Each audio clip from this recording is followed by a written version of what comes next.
funciona a Sociedade da Ciência do Sentir, uma sociedade sem fins lucrativos, onde se propõe o estudo, a exploração e a expansão desse sentir, e principalmente do resgate do sentir nas nossas vidas. Daí essa importância desse evento de poesia aqui, Poesia CUT, né? Vocês poetas que vivem desse sentir o tempo todo expressando, né? O sentir poético, uma das formas mais sublimes que tem. Então, veio assim de encontro aos anseios e aos estudos da sociedade. E temos essa programação cultural, que inclui poesia, inclui cinema, inclui palestras, inclui arte. Também a Regina Conde, artista plástica, responsável pelos encontros de arte. A Beatriz Breves é a nossa presidente, autora da Ciência do Sentir. Tem vários livros publicados. Mas aí tem que explicar o que é ciência do sentir. Ciência do sentir por quê? Porque aí toda uma teoria construída para trazer, para incluir o sentir no campo da ciência, que foi excluído. Incluir esse sentir que foi tão relegado a segundo plano, né? Em favor do racional, do intelectual, do mental, esse mundo que a gente vive, tudo muito lógico, tudo muito racional, engole o choro, a criança não chora, você não pode sentir. A gente o tempo todo cresce ouvindo isso.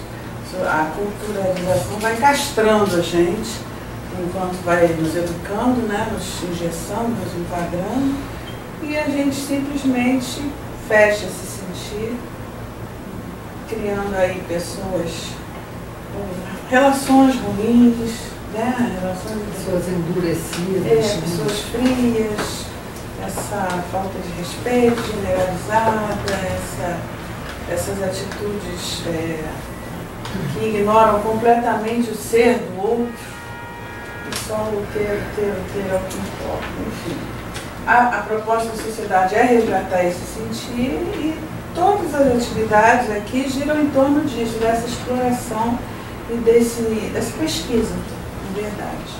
Temos cursos e temos também programas solidários de psicologia, pedagogia e de reiki, que é uma técnica de introdução de mãos.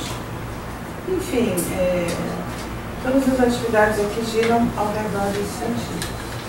E com as portas abertas para todos, como eu falei, sem fins lucrativos. Então, é muito bom a gente poder compartilhar desse conhecimento, dessa energia de forma igual para igual, sempre nessa troca. Porque o que a sociedade oferece, né, o que a Bia oferece, é uma pessoa extremamente generosa, esse compartilhar, não cobra nada, tudo aberto, todos são super bem-vindos, mas ao mesmo tempo que vocês trazem também, nos enriquece muito, nos complementa, e essa que eu acho que é a grande troca da vida, esse compartilhar, esse sentir coletivo. Então, bem-vindos, todos bem-vindos. É legal essa... tem dois poetas que pegaram muito essa coisa dos sentidos. Um foi o Rimbaud, que disse que assim, o viver seria, poeticamente, seria a exacerbação de todos os sentidos. O Rimbaud fala isso. E o Caeiro, que é puro sentimento, né? Nenhuma racionalidade, tem um diálogo entre ele e o Campos, que o Campos é uma espécie de discípulo dele, né? O Campos fala com ele como o meu mestre Caeiro, Alberto. Então ele diz assim, que uma disputa entre eles, né? Uma discussão sobre a existência do infinito. E o Campos jogou essa coisa sobre a existência do infinito, e o Caeiro estava dizendo que não existia o infinito. Aí ficou aquela discussão, aí o Auro de Campos pergunta, mas Caeiro, o que é isso? Ele diz, não posso imaginar qualquer coisa como sendo infinito. Aí o cara dizia, mas veja os números, 1, 2, 3, 4, 5, nunca termina.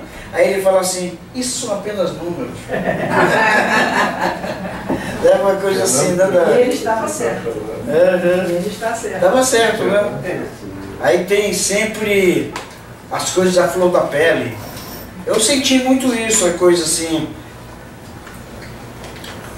entre o racional e o sensível, né? Eu acho que tem que haver um equilíbrio aí. Eu sei assim muito porque eu estudei filosofia, e filosofia é a coisa mais racional, e principalmente na época da ditadura, que todas a universidade, né, de filosofia estava voltada para o pensamento lógico. Então nós tínhamos aula de lógica 3 ou 4 horas por dia, durante a semana inteira. E eu que tinha para estudar filosofia porque eu queria fugir da matemática. Aí tive lá de ficar boiando, né, tentando entender o que era lógica, né? Poxa, eu odiava. Não era bem que eu pensava da filosofia. Mas aí você fica muito lotado com essa coisa racional de Kant, Marx, Heidegger, essas coisas todas. E ao mesmo tempo estudava teatro, que teatro é coisa dos sentidos, né? Então era muito difícil conciliar. Então eu achava que às vezes a coisa muito racional me atrapalhava no teatro, que eu sabia as coisas assim racionalmente, né? Mas o corpo não ia até lá porque não tinha preparo, né? Era mais eu sentia racionalmente aquilo, né? Mas sensivelmente eu tinha dificuldade. Eu tive que vencer essa dificuldade para fazer um equilíbrio aí. E quando eu viajei 10 anos eu estava lendo isso hoje com um livro de um amigo meu que está fazendo uma viagem, ele fez a viagem ao mesmo tempo que eu, só que eu fiz meu livro em 79. Eu tenho aqui um livro. Olha, procure ele que eu vou só acrescentar. Ele já foi aberto. O palco já fez. Eu quero só citar você. Só te pedir tua permissão também. Não, eu não pedi a permissão. É que nós estamos filmando, cada um convidado está sendo filmado. Tem a câmera, tu tá em mesmo? Todos, né? E nós estamos muito felizes, eu estou muito satisfeito, mas você fez uma linda abertura do nosso, essa tua explanação, está dentro do contexto, e sem nós começarmos, não começamos. Eu, na verdade, nem sei direito o que é que eu vim fazer aqui, é dizer poesia, conversar, falar. Não, mas é isso aí. E está sendo ótimo, eu tenho visto uns convites assim, está sendo ótimo porque eu estou preparando um show novo, que é um show de 1 hora, que é não tem os caras. Não tem esse lance de stand-up. Stand-up comedy, né? Aí eu estou querendo fazer um show de stand-up poetry. Uma poesia em pé. Eu vou fazer em novembro, obrigado minha querida. Em novembro eu vou fazer dois shows no interior do Ceará, na região do Cariri, em Juazeiro do Norte e em Crato. Aí eu estou querendo inaugurar esse show lá. Então todas as coisas que eu estou fazendo são meio ensaio, que eu estou preparando o roteiro. Aí eu quero fazer justamente isso, chegar, ficar 1 hora no palco, contando coisas da minha trajetória de poeta, as coisas que eu vivi, as pessoas que eu encontrei, que foram muitas, algumas muito importantes, né? O que me influenciou, todas as coisas assim do que significa o significado de ser um poeta no século XXI, né? E principalmente quando você passou os 70 anos de idade, que o século XXI já ficou como, eu me sinto às vezes como um turista no século XXI. Porque às vezes eu não entendo bem as máquinas, né? Eu levo surra de computadores e de telefone celular toda hora, que meu neto de 2 anos domina tudo, né? Então tem essas coisas. Mais do que século XXI, o terceiro milênio. O terceiro milênio, né? E as coisas se transformando muito rápido, né? Muito rápido, e a gente assim já sendo mais devagar para entender as coisas mais rápido ainda, né? Então tem toda essa coisa, eu estou querendo fazer esse show assim, então cada vez que eu Eu fiz agora, a semana passada, um lindo, foi lá num lugar que você tem que ir lá, rapaz. É uma biblioteca que tem na estação do metrô da Central do Brasil. Uma pequena biblioteca, que é lindo, e tu tem uns lances. Eles tinham fechado, abriram. Reabriram. Foi reabrir, aí tinha um lance assim que puseram assim umas 50 cadeiras assim, em volta de um pequeno palquinho, e as pessoas que frequentam a biblioteca, né, já estavam de encheu ali as 50 cadeiras. Mas você falando, as pessoas que iam passando pegavam dinheiro. Tinha mais de 200 pessoas. E vamos voltar lá, vamos lá, né, Manuel? Aí tudo isso eu tenho sentido muito como um ensaio para fazer o roteiro, para ensaiar para levar lá para o Ceará para ver como é que dá. Vai dar bom. Vai ser ótimo, ótimo mesmo. Mas, mano, mas é isso, rapaz. Você quer me fazer pergunta também? Não, mas que agora. Calma, estou começando. Já começou. Eu tô morrendo de medo. O que ela quer fazer comigo? Vai, bota. Mano, deixa eu explicar. Então vamos falar. Poesia cult é assim, a gente homenageia o poeta clássico e o poeta contemporâneo. Tá? Poeta contemporâneo hoje é o Manuel Bandeira. Tá? E como poeta contemporâneo, achamos que você seria ótimo. Não é ótimo. Não, seria para...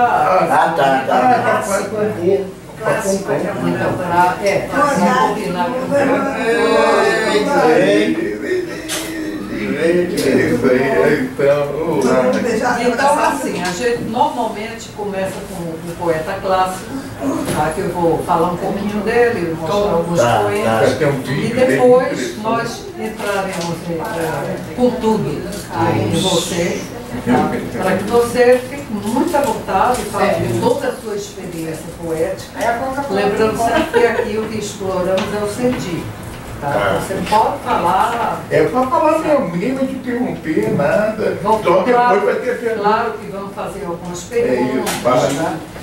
E você vai mostrar o seu trabalho, né? Seus poemas. Tá? Então isso aqui é uma troca. Tá? Uma troca, ao mesmo tempo, é um espaço de cultura e estudo. Tá? Então você, no momento, você é o objeto estudado. Não existe um ratinho de laboratório. Então nós vamos começar com o Manuel Bandeira. Pode colocar o vídeo, já é 4h30. Nós vamos ver um vídeo interessante, uma raridade. Primeiro quer fazer uma leitura? Deixa eu fazer deixa ela fazer uma leitura. Então nós vamos comer. É muito interessante. Vamos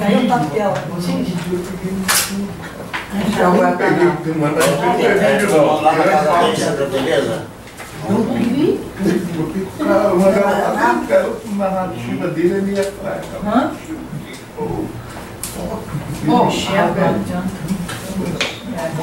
Vamos lá, eu vou fazer uma leitura rápida aqui do Bandeira e a gente vai assistir esse vídeo dele, que é muito interessante.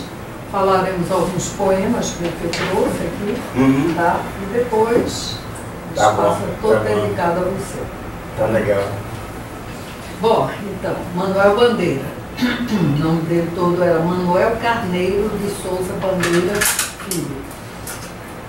Nasceu em Recife, minha terrinha, no dia 19 de abril de 1886. Filho do engenheiro Manuel Carneiro de Souza Bandeira e de Francelina Ribeiro, abastada família de proprietários rurais, advogados e políticos. Seu avô materno, Antônio José da Costa Ribeiro, foi citado no poema Evocação do Recife. A casa onde morava, localizada na Rua da União, no centro de Recife, é citada como a casa do meu avô. E Manuel Bandeira iniciou os estudos em Recife, mas com 16 anos ele veio para o Rio de Janeiro, e concluiu aqui o segundo grau, no Colégio Pedro II. Em 1913, ingressou no curso de arquitetura da Escola Politécnica de São Paulo, mas interrompeu os estudos para tratar de uma tuberculose, que era a doença da época. Bandeira chegou a se internar em instituições de saúde de Petrópolis, Teresópolis e campanha para tratar da tuberculose. E 10 anos depois, ainda doente, ele foi para a Suíça em busca de cura, onde permaneceu durante um ano, de 1913 a 1914.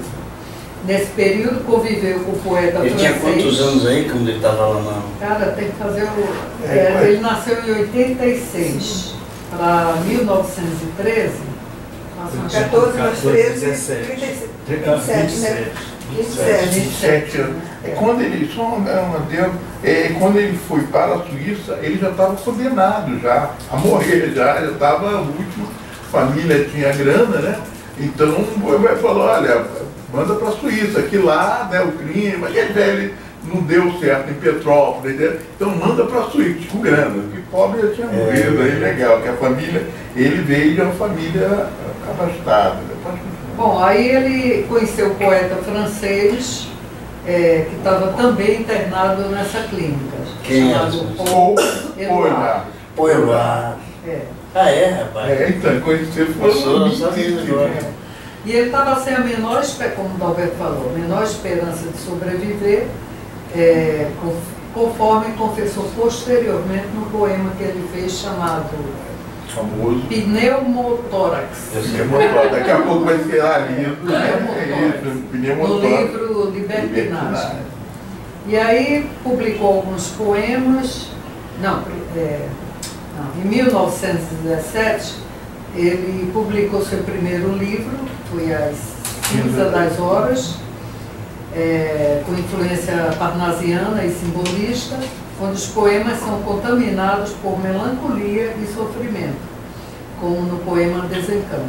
E 2 anos depois publicou Carnaval, 1919. É um livro, um Carnaval, cujos poemas prenunciavam os valores de uma nova tendência estética. Aí na fase modernista. Só um adendo também, mas eu só vou acrescentando, que não consta aí, mas isso é curiosidade. Esse livro foi bancado totalmente pelo pai dele, que pediu dinheiro para poder lançar esse livro, né? Foram 200 edições somente. Então o pai dele bancou. E outra coisa, ele estava meio duro na época, né? Nós vamos ver isso aí dele daqui a pouco. Mas o interessante é esse. Ele começou a ganhar dinheiro mesmo, para que nota, só com 50 anos de idade. Primeira grana de livro, venda como poeta, foi com 50 anos de idade. Ele se formou, Dalberto? Ele foi professor de Dom Pedro II. Mas ele começou a fazer arquitetura, mas interrompeu, né, por causa da doença. Mas então, em 1921, ele conheceu Mário de Andrade. E através deste, colabora com a revista modernista Klaxon, com o poema Boyer Lyrique. Morando no Rio de Janeiro, sua participação no movimento modernista foi sempre à distância. Foi convidado para a Semana de Arte de 1922, mas não foi. Enviou o poema Os Sapos. Os Sapos. Alberto vai ler. Que, lido por Ronald de Carvalho, tumultuou o Teatro Municipal, com vaias e gritos. Isso eu não sabia. Os Sapos, O poema satiriza os princípios do parnasianismo com deboche agressivo, dirigido à métrica e à rima desses poemas. Leia aí, Dalberto. O Sapo. O Sapo, né, foi um poema que ele enviou ele entregou o Mário, né, o irmão de Andrade, para... Ele não acreditava muito na Semana da Arte Moderna, tanto que ele não foi para a Semana da Arte Moderna. E ironizava, ele era muito pro lado parnasianismo. Então ele entregou o poema, ele escreveu, assim, toma, leva aí. Mas, olha, esse poema estava escrito desde 1919, a semana foi de 22, em 1920, na Semana da Arte Moderna, ele entregou para Mário como participação, mas ele não compareceu, né? Então, esse Ramos agora foi declamar esse poema e causou uma polêmica danada, né? Eu sabe que quebrou, cujo até Vinícius Moraes, outro citou que isso é um hino da poesia modernista, esse poema aqui que vocês vão ouvir agora. Os sapos, enfunando os papos, saem da penumbra aos pulos os sapos. A luz os deslumbra. Em ronco que a terra berra o sapo boi. Meu pai foi à guerra. Não foi, foi, não foi. O sapo taoneiro, tanoeiro, sapo tanoeiro, parnasiano, aguado, diz, meu cancioneiro é bem martelado. Vide como primo em comer os hiatos, que arte, nunca rimo os termos combinados. Sim, termo concreto. O ronco daqui a terra, berra o sapo boi. Não foi. Então, ele criou, tem esse poema na íntegra aí, tem, filha? Veja aí, não sei. Aqui não veio na íntegra, mas ele cita esse poema no final, para quebrar tudo, ele canta, né? Qual o sapo? É o sapo puro, aí vai, na beira do rio. Quando o sapo canta maninha, diz que tá com frio. Sapo cururu, na beira do rio. Quando o sapo canta maninha, diz que tá com frio. Nossa, essa música é daquela época. Ele encerra ironizando o parnasianismo, tudo isso aí. Eu daqui a pouco vou na íntegra, mas nós estamos... No caso aqui, deixa eu ver o passado, ela está inteiro. Já tem outro aí. Tá. Mas então, vai. Manuel Bandeira vai cada vez mais se engajando no ideário modernista. Em 1924, publica Ritmo Dissoluto. A partir de 1925, escreve crônicas para jornais onde faz críticas de cinema e música. Em 1930, publica Libertinagem, obra de plena maturidade modernista, onde se destacam os poemas O Cacto, Pneumotórax, Evocação ao Recife, onde tematiza a infância fazendo uma descrição da cidade de Recife no fim do século XIX. E vou-me embora para passar uma espécie de autobiografia lírica. Está na íntegra, bota aí, não sei se o poema está na íntegra, mas depois você lê. Vocês querem que eu leia? Vamos botar o vídeo, né? Botar o vídeo, depois nós vamos ler. Aí depois tem uma roda de poema, nós vamos passar a poesia, quando tiver. Aí cada um lê um poema dele.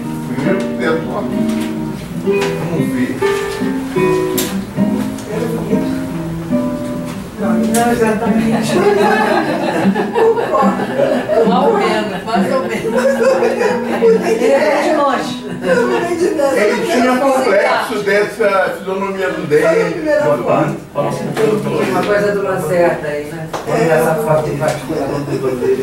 Nasceu no dia 19 de abril de 1886, na cidade de Recife, filho de uma dona de casa e de um engenheiro. Em 1890, sua família transferiu-se para Petrolina, no Rio de Janeiro.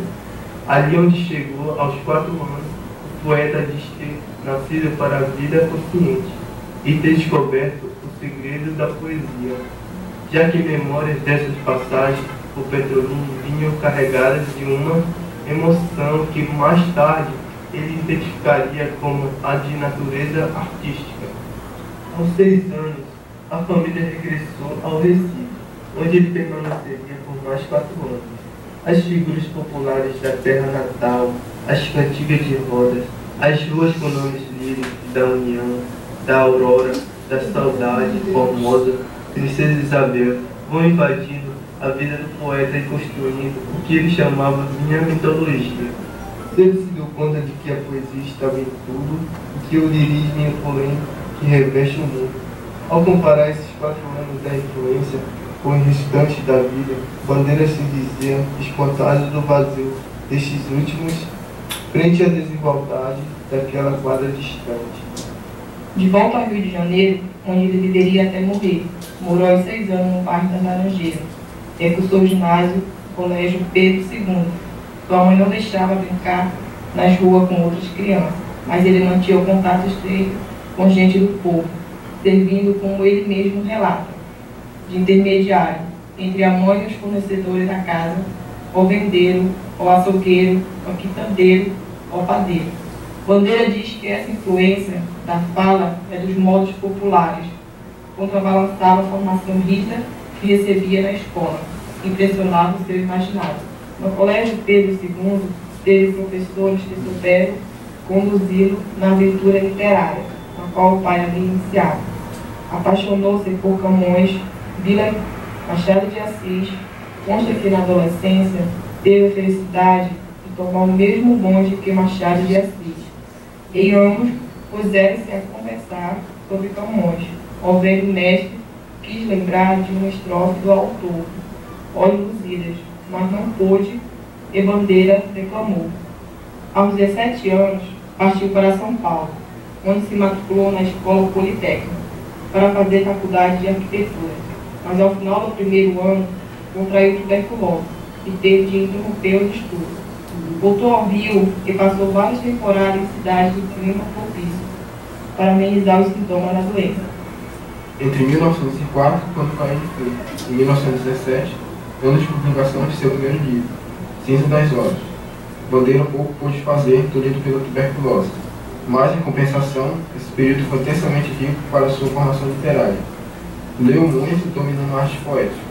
Em 1913, foi para a Suíça, tratar-se no sanatório de Clavadel. Ficou naquele país durante 16 meses e, no sanatório, conheceu o jovem Paul Éluard, um grande poeta francês. Conheceu também a esposa de Éluard, e mais tarde, de Salvador Dalí, Mademoiselle Diakonova, a Gala. Além deles, impressionou-se com o poeta húngaro Jacques Spiegel, falecido precocemente. A partir da publicação do seu segundo livro, Carnaval, em 1919, Bandeira começou a fazer conexão com o grupo paulista e faria Semana de Arte Moderna, 3 anos mais tarde. Guilherme de Almeida foi o primeiro a ler a obra, indicando para os demais. Em 1921, os artistas de São Paulo foram ao Rio de Janeiro, numa tentativa de estender o movimento modernista. E Bandeira conheceu Mário de Andrade, de quem seria amigo por toda a vida. Manuel Bandeira não quis participar da Semana de Arte Moderna de 22. Achou o tom do evento pouco contundente. Nunca atacamos publicamente os mestres parnasianos e simbolistas. Nunca repudiamos os sonetos, nem de modo geral, os versos metrificados e rimados. Apesar da alimentação que a doença lhe proporcionava, Bandeira trabalhava como tal. Depois da morte de seu pai, em 1920, o poeta mudou-se para a Rua do Curvelo e lá ficou 13 anos. Em seguida, foi para Moraes e Vale, na Lapa, onde de sua janela avistava o beco, no qual podia ver as crianças brincando, os vendedores e as mulheres que passavam. O dia a dia prosaico daquela gente ilustrou muitos poemas do autor, e o próprio beco foi tema de alguns deles. Em 1938, foi nomeado professor de literatura do Colégio Pedro II. Sua produção literária, não copiosa, era bastante regular. Alguns de seus versos foram musicados por compositores de renome, como Vila Lobos, o prestígio vinha do público e da crítica. Em 1940, foi indicado para a Academia Brasileira de Letras com 21 votos, contra todos os prognósticos de morte que a tuberculose deu desde os 18 anos. Bandeira viveu até os 82 anos, vindo a falecer no Rio de Janeiro, a 13 de outubro de 1968. Trecho fase na obra poética de Manuel Bandeira. Fase pós-simbolismo. Inclui seus 3 primeiros livros, Cinza das Horas, Carnaval e Ritmo Dissoluto. Nesse primeiro momento, sentimos o poeta ainda impregnado do espírito decadentista, bem como de musicalidade falcão. Fase modernista. Inclui Libertinagem Estrela da Manhã. Os versos livres e brancos, que ele começou a ensaiar no livro Carnaval, tornam-se uma constante. O vocabulário intensifica sua coloquialidade. Enfim, o poeta tem as ideias de vanguarda que nortearam parte do primeiro momento modernista brasileiro. Fase pós-modernista. Lira dos 50 anos contém a maior parte da obra do poeta. Nela, Manuel Bandeira concilia a tradição e a vanguarda, permitindo que versos tradicionais coexistam com versos livres, rimas e versos brancos. Formas populares, como o rondô, são incorporadas à sua produção. O poeta parece não estar preocupado com o tempo, mas sim em exercer seu eixo com a liberdade de transitar pela forma que mais se adequara ao espírito das emoções que deseja transbordar. Libertinagem. Nesse seu primeiro livro, inteiramente modernista, Manuel Bandeira revela-se seguro no domínio do verso livre e das demais inovações que a geração de 22 adotou, inspiradas nas vanguardas europeias. Publicado em 1930, é um livro de poemas que sintetiza todas as aspirações revolucionárias da fase heróica do modernismo brasileiro, a geração de 22. A obra reúne 38 poemas, escritos entre 1924 e 1930. Em sua maioria, nota-se a intenção do poeta de cortar laços com as formas tradicionais, acadêmicas e passadistas. Por esse motivo, é considerado o livro mais vanguardista de Manuel Bandeira e o primeiro totalmente modernista. Nele, pode-se observar um poeta mais seguro em relação à própria liberdade de expressão proposta pelo modernismo.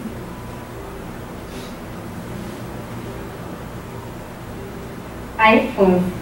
Manuel Bandeira invoca constantemente a infância e sua poesia, especialmente a passada no Recife entre os 6 e os 10 anos. As ruas da cidade, gente simples, o cozinheiro e a babá são os cenários e as personagens que ele focaliza, ora amarelados pelo tempo e ora viçosos e coloridos. A temática amorosa na poesia de Bandeira. Uma de suas vertentes, o descobrimento amoroso, a passagem da infância para a adolescência, desta para a idade adulta. O pasmo do menino agitado frente à delicadeza do amor das mulheres. A submissão ao gosto de amar são retratadas em muitos momentos. A morte, a temática obsessiva da morte de Manuel Bandeira, nunca resvala para a autopiedade. Ao contrário, prefere a ironia e o humor como instrumento para desenvolver a tensão da morte e o escapismo na fantasia, como se observa em Passada. O desejo de morrer sem deixar sequer o mundo revela uma serenidade e uma aceitação da morte, que só observa naqueles para quem a dor de viver parece por vezes insuportável.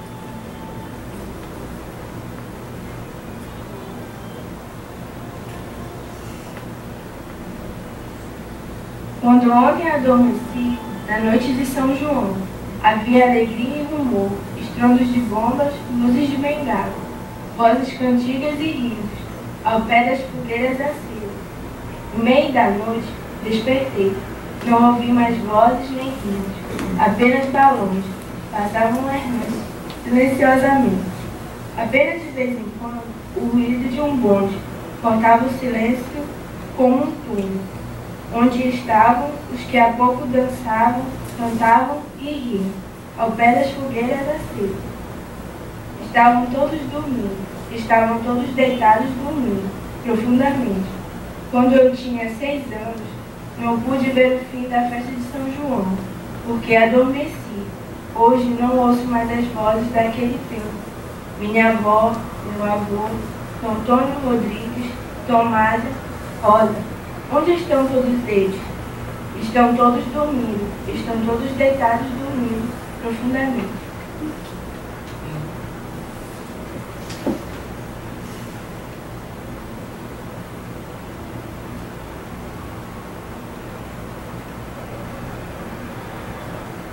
Os sapos, enfunando os papos, saem da penumbra, aos pulos.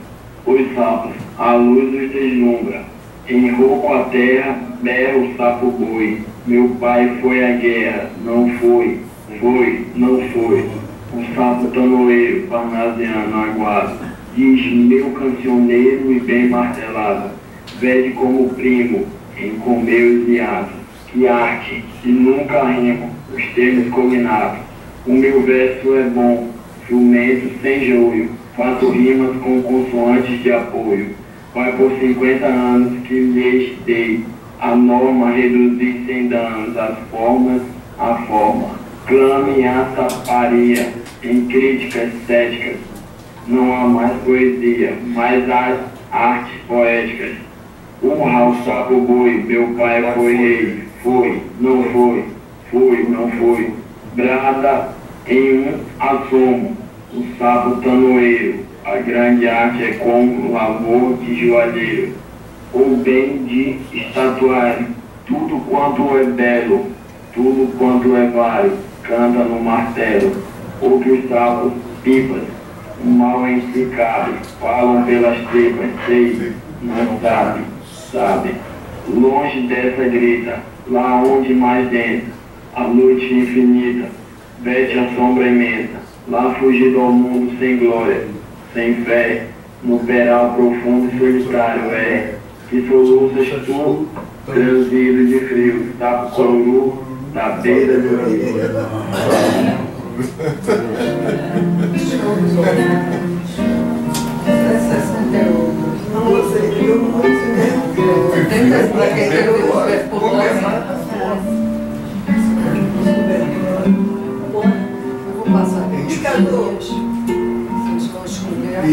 Eles podiam ter escolhido outras pessoas para fazer essa locução.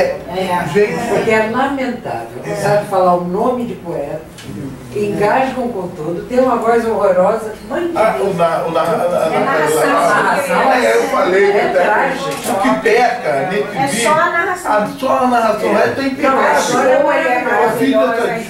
Olha, quem quiser. Foi algum trabalho feito para a escola. Não foram os filhos que fizeram. Os filhos é muito demais. A escola tem coisa que é muito boa. Mas a gente falou fazer, então, pelo amor de Deus. Vamos fazer o seguinte, alguns aqui tem muito jeito para... Ela está passando aí. Ela está passando aqui. Alguns aqui tem muito jeito para declamar, outros não. Mas o que importa é a gente conhecer os poemas dele. Não é? Eu vou falar esse, vou embora para Passárgada, que é um poema dele, talvez o mais conhecido. Pode. Está aqui, está passando. Vou-me embora para Passárgada. Vou embora para Passárgada. Lá sou amigo do rei. Lá tenho a mulher que eu quero, na cama que escolherei. Vou-me embora para Passárgada. Vou-me embora para Passárgada. Aqui eu não sou feliz.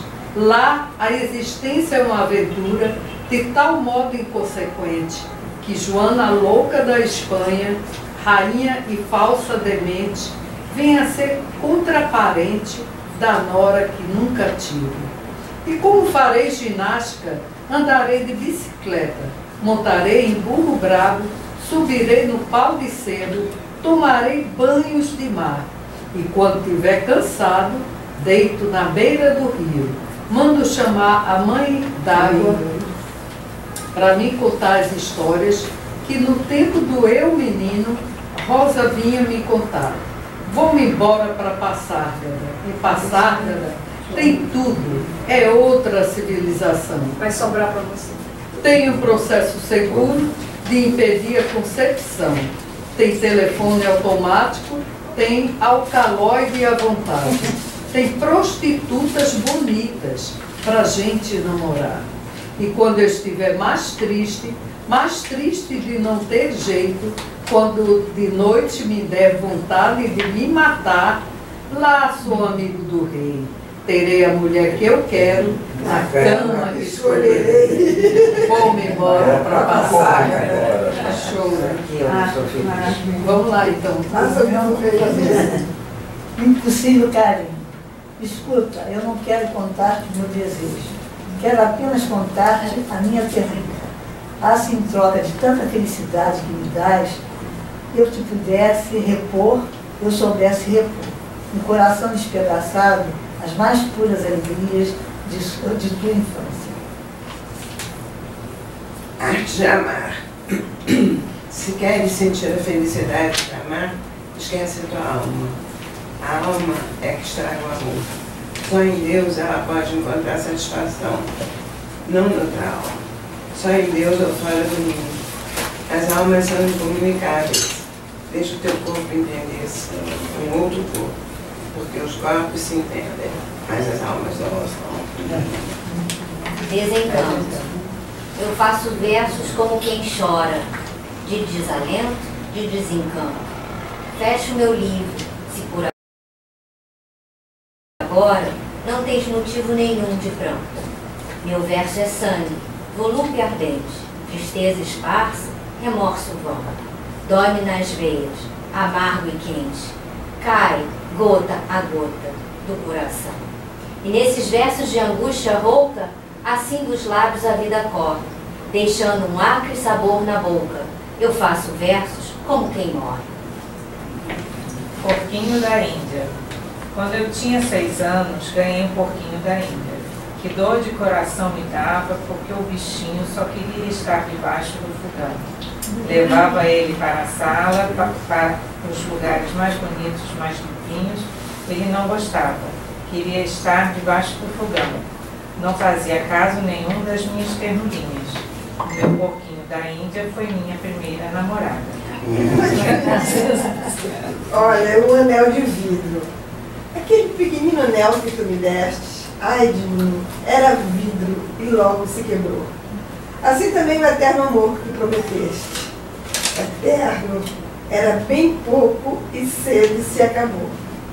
Frágil penhor que foi o amor que tu tiveste, símbolo da afeição que o tempo aniquilou. Aquele pequenino anel que tu me deste, ai de mim, era vidro e logo se quebrou. Não me turbou, porém, o despeito que investe, gritando maldições contra aquilo que amou. De ti conservo no peito a saudade celeste, como também guardei o pó que me ficou daquele pequenino anel que tu me deste. Lá atrás. Ok, obrigado. A estrela. Vi uma estrela tão alta, vi uma estrela tão fria, vi uma estrela luzindo na minha vida vazia. Era uma estrela tão alta, era uma estrela tão fria, era uma estrela sozinha, luzindo no fim do dia. Por que da sua distância para a minha companhia não baixava aquela estrela? Por que tão alta luzia? E eu ouvia, na sombra funda, responder que assim fazia, para dar uma esperança mais triste ao fim do meu dia. Você? Sou eu? Tereza. A primeira vez que vi Tereza, achei que ela tinha pernas estúpidas. Achei também que a cara parecia uma perna. Quando vi Tereza de novo, achei que os olhos eram muito mais velhos que o resto do corpo. Os olhos nasceram e ficaram 10 anos esperando que o resto do corpo nascesse. Da terceira vez, não vi mais nada. Os céus se misturaram com a terra e o Espírito de Deus voltou a se mover sobre a face das águas. Nossa, uma delícia. Como é que chama isso? Tereza. Velha chácara. A casa era por aqui. Onde? Procuro-a e não acho. Ouço uma voz que esqueci. É a voz deste mesmo riacho. Ah, quanto tempo passou? Foram mais de 50 anos. Tantos que a morte levou. E a vida nos desenganos. A usura fez tábua rasa da velha chácara triste. Não existe mais a casa, mas o menino ainda existe. É letra para uma valsa romântica. A tarde agoniza ao santo acalanto da noturna brisa. E eu, que também morro, morro sem consolo, se não vens, Elisa. Aí nem te humaniza o pranto que tanto nas faces desliza, do amante que pede suplicantemente teu amor, Elisa. Ri, desdenha, pisa, meu canto, no entanto, mais te diviniza. Mulher diferente, tão indiferente, desumana, Elisa. O último poema.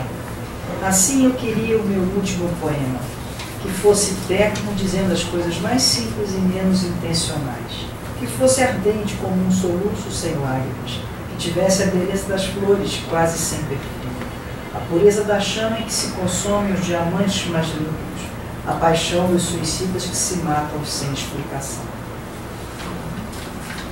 Estrada. Esta estrada onde moro, entre duas voltas do caminho, interessa mais que uma avenida urbana. Nas cidades, todas as pessoas se parecem. Todo mundo é igual a todo mundo. Todo mundo é toda a gente. Aqui não. Sente-se bem que cada um traz a sua alma. Cada criatura é única. Até os cães. Estes cães da roça parecem homens de negócios, andam sempre preocupados. E quanta gente vem e vai, e tudo tem aquele caráter impressivo que faz meditar. Enterro a pé, ou a carrocinha de leite puxada por um bodezinho manhoso. Nem falta o murmúrio da água para sugerir pela voz dos sinos que a vida passa, que a vida passa e que a mocidade vai acabar. Muito boa. O exemplo das rosas. Uma mulher queixava-se do silêncio do amante. Já não gostas de mim, pois não encontras palavras para me louvar.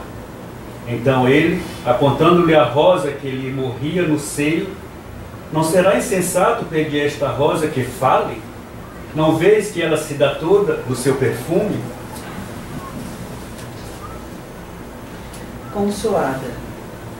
Quando a indesejada da gente chegar, não sei se dura ou garoada, talvez eu tenha medo, talvez sorria ou diga: alô, iniludível, o meu dia foi bom, pode a noite descer.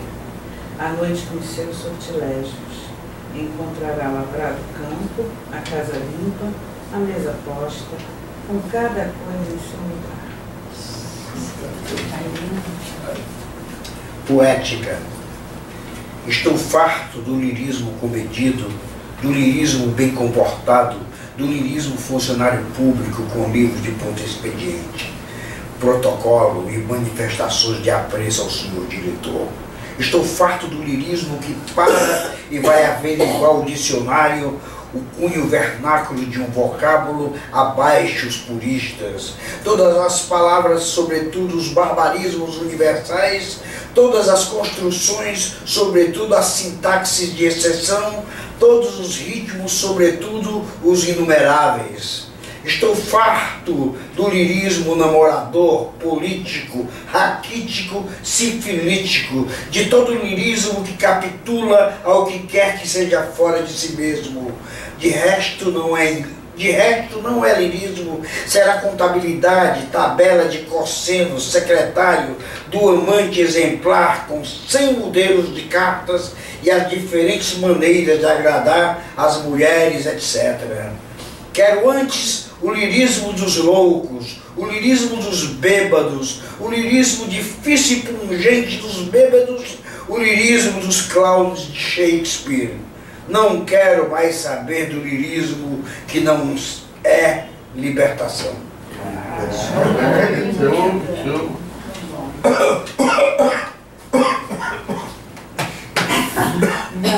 Febre, hemopite, dispneia, suores noturnos, a vida inteira que podia ter tido e que não foi. Tosse, tosse, tosse. Diga! 33. 33. 33. 33. Respire. O senhor tem uma escavação no pulmão esquerdo e o pulmão direito infiltrado. Então, doutor, não é possível tentar o pneumotórax? Não. A única coisa a fazer é tocar um tango argentino. Lindo, lindo, lindo. Gente, pô, é muito bom. Falar nisso, eu encerro. Só uns tópicos para encerrarmos a participação do nosso poeta clássico. O amor, né? Ele passou pelo questionamento, por causa desse poema da Teresa. Não foi uma paixão dele.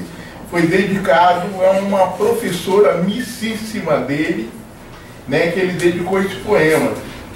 Mas ele teve, vocês podem assistir no YouTube, tem vários, muito interessante, um vídeo sobre isso. E essa amiga dele ali, que hoje está com 101 anos de idade, ela está viva ainda, foi professora junto com ele no Pedro II. Então a pergunta foi essa, e amores, cara, não teve mulher, filha, etc.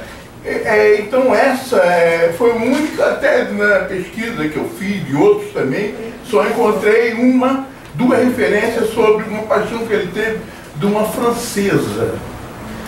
Ele chamava de todas elas de, na época era madame, não, era mademoiselle, Maria, né, francês, na época, Belle Époque, na época de Belle Époque. Então teve isso, somente essa paixão, que é incógnita. Ele contou, né? Hã? Ele contou. Eu acho que ele não teve só essa que viveu, não. Essa francesa, não, ele não teve vida amorosa. Ele tinha vergonha da fisionomia dele. Ele tem um poema que não deu para trazer, do carnaval. Ele gostava muito de carnaval, por ter, logicamente, na influência pernambucana, o carnaval era tudo para ele, né? E a jogada, a alegria e tudo, mas ele de longe. Ele era tímido demais, né? Ele não participava de festividade, muito introspectivo, né? Principalmente por causa da doença, e também era franzino ele, né? Magro, franzino, uma estatura. Então ele era complexado. Eu acho que ele conheceu as polacas e as francesas com competência. Poeta, seria trágico, uma vida sem nenhuma. Isso não faz um poeta. Justamente. Agora, Bia, por favor, nós vamos começar diferente. O segundo vídeo, quanto isso eu vou ali rapidinho, e nós vamos lá ao prosseguimento já. Isso aqui eu tenho que aumentar, porque o som vai ficar embaixo. Que bom que você viu, meu. Quer? Outro vídeo. Outro vídeo. Eu vi aqui, vocês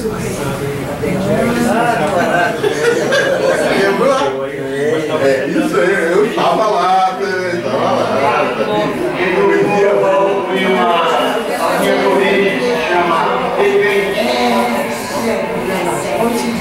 O Ceará foi a vaca leiteira que me deu de mamar o leite das bordadeiras, que me engordaram todos os sonhos, limpos ou imundos. O Ceará é um rosário de lembranças do qual não me libertarei nunca, por mais que eu corra mundo. Se senta no café, na tabacaria Fernando Pessoa, e fica do outro lado do Atlântico, numa cidade chamada Lisboa, quem vai comigo é um antigo, um amigo de infância que virou pastor protestante. Ao invés do Álvaro, do Reis, do Caeiro, do Fernando, é Pantico quem senta ali comigo aquele instante, metendo troco na algibeira das calças e dizendo adeus ao ó esteve.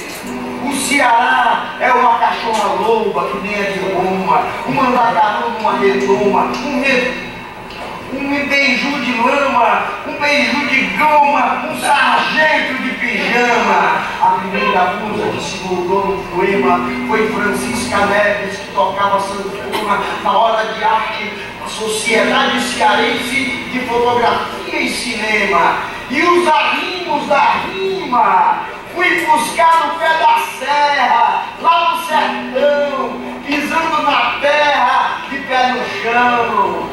Cresci em contato com a natureza, banhado ao verde mar de Fortaleza, íntimo de suas ruas e becos, ouvindo seus bardos, pardos, cantando estribilhos, caçando a carne do sol para dar comida aos filhos. No cais do porto, o amor é mercadoria e a vida é um jogo de mais-valia. Tudo que vive e quer viver necessita comer pelo menos uma vez por dia. Vem Ceará, que todos os fantasmas vieram bailar em campo aberto, pros lados de perto de não sei quem. E tem um cachorro passando as sarnas, se roçando pelas minhas pernas. E tem um caroço de babaçu e um punhal pradejado de brilhantes, gravados num coração de cristal, enterrados num baú no fundo do quintal, à sombra das seriguelas em flor. Viver é a viagem que se faz sem saber para onde, uma linha de bonde para muito longe. Todos sabemos que algum dia chegaremos lá. Dó, ré, mi, fá, sol, mi, dó, fá, sol, lá. Alô, alô, Ceará, cante de lá, que eu canto de cá.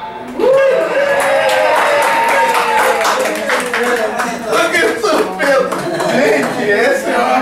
Ele faz uma ordem ali. É uma amostra. É uma amostra do Ceará, da terra dele, né? Foi aí essa pesquisa. Gente, dando prosseguimento aqui ao nosso encontro, tão gostoso o encontro, nós iniciaremos a leitura da biografia do nosso convidado, só questão de ficar de pé aqui, nosso convidado, né, com uma definição que eu encontrei na internet. É a seguinte: para entender Manuel, pegue a chanchada do Zé Trindade, Oscarito e Grande Hotel. Ou então a leitura de Zé Lins, Amaro, Graciliano, Veríssimo, Guimarães Rosa, Pessoa, Shakespeare, Homero, Goethe, Patativa e Baudelaire. E adicione corrente do cinema, teatro, literatura, e do clássico ao moderno. E ponha tudo numa centrífuga e bata por 55 anos.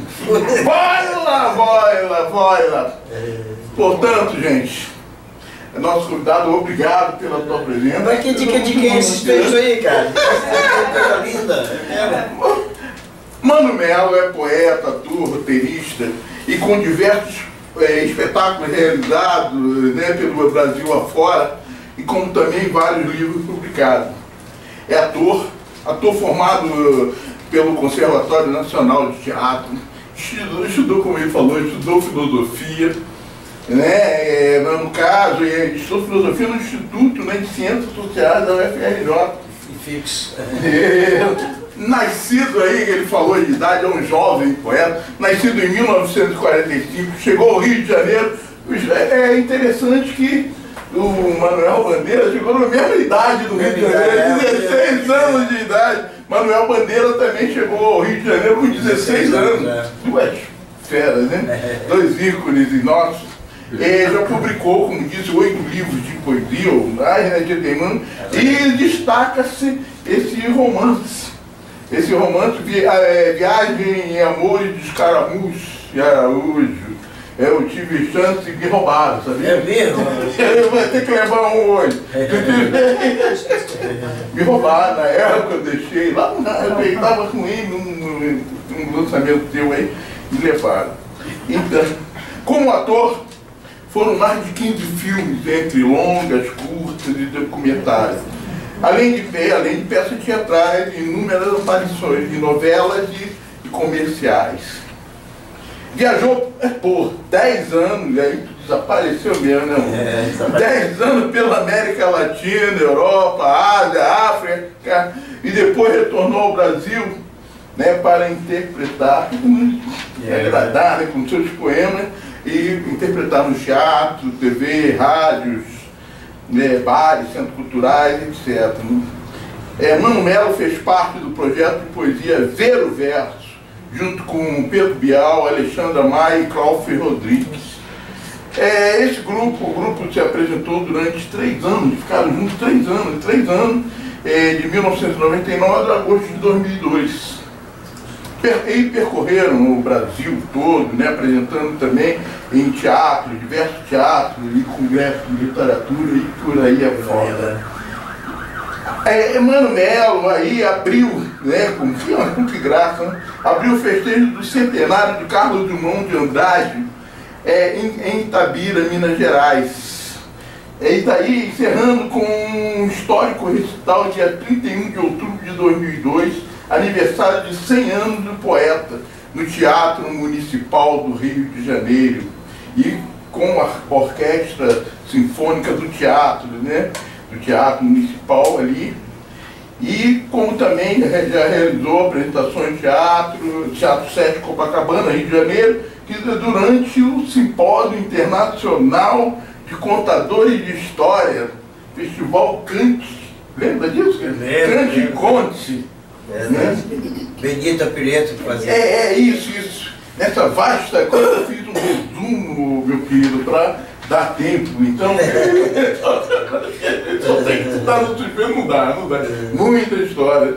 Mas eu fiz um resumo e vamos. Atualmente apresento show mano a mano com poesia, com a atriz Cristina Bittencourt e com a participação de Cláudia Barcelo e a banda essa composta por Cláudia no violino, Aroeira, grande cartunista, né, no sax, Kiko Chave, meu camarada, Kiko Chave, violão de 7 cordas, Décio Daniel na bateria, bateria e percussão.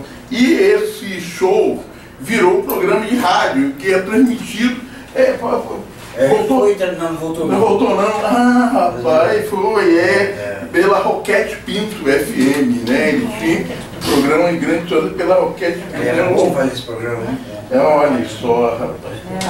Voltando um pouco no tempo, no ano 2000, o poeta apresentou o seu espetáculo solo, Lavrador de Palavras, encenação poética, teatral, onde alcançou grande sucesso pelo Brasil afora.